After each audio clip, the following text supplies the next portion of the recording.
Sir, मला पुढील विद्यार्थ्यांसाठी प्रश्न आहे.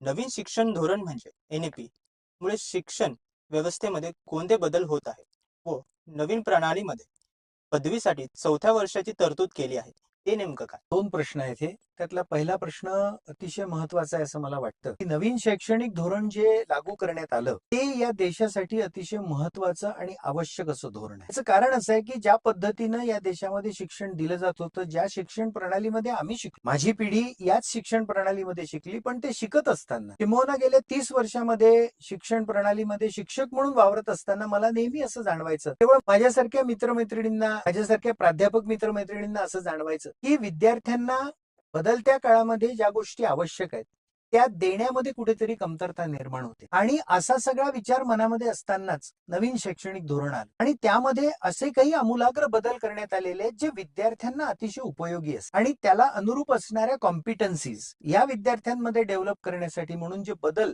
आता शिक्षण प्रक्रियेमध्ये केले जात आहेत त्या सगळ्याचा अंतर्भाव या नवीन शैक्षणिक धोरणामध्ये करण्यात आलंय. नॉलेज फ्लो आहे, ज्ञानाचं एकमेकांकडे नेण्याचं जे प्रसारण आहे ना, हे फार महत्वाचं आहे आणि हे आता यामधून साध्य केलं जातं. त्यावेळी तो विद्यार्थी, त्या विद्यार्थ्याचा विचार तयार होतोय, त्यावेळेस तो नव्हता. पण आता नॅशनल एज्युकेशन पॉलिसीमध्ये, नव्या शिक्षण धोरणामध्ये हे जे व्हर्टिकल्स तयार करण्यात, खरं शिक्षणाचा हेतू काय आहे की एक चांगला नागरिक घडला पाहिजे. त्याला मार्क्स किती मिळाले पाहिजे हे महत्वाचं तर आहेच, पण त्याहून महत्वाचं असं आहे की त्या प्रणालीतून खरा नागरिक घडला पाहिजे. आणि मग नागरिक घडवण्याच्या ज्या प्रक्रिया आहेत त्याच्यामध्ये इंडियन नॉलेज सिस्टीम आहे, IKS आहे, VEC आहे, ज्याच्यामध्ये व्हॅल्यू एज्युकेशन कोर्स आहे. याच्यासोबत आता आपण MSc ला पाहतो की आपण 4th इयरला आता इंडियन कॉन्स्टिट्यूशन हा विषय मॅन्डेटरी करण्यात आला. म्हणजे पदव्युत्तर अभ्यासक्रमाला असणारे विद्यार्थी इंडियन कॉन्स्टिट्यूशन म्हणजे आपल्या भारतीय संविधानाचा अभ्यास करणार, जो त्यांना एक चांगला नागरिक बनवण्याच्या दृष्टीने महत्वाचा विद्यार्थ्यांसाठीच आहे आणि त्याचा प्रचंड फायदा विद्यार्थ्यांना येणाऱ्या काळामध्ये होणार.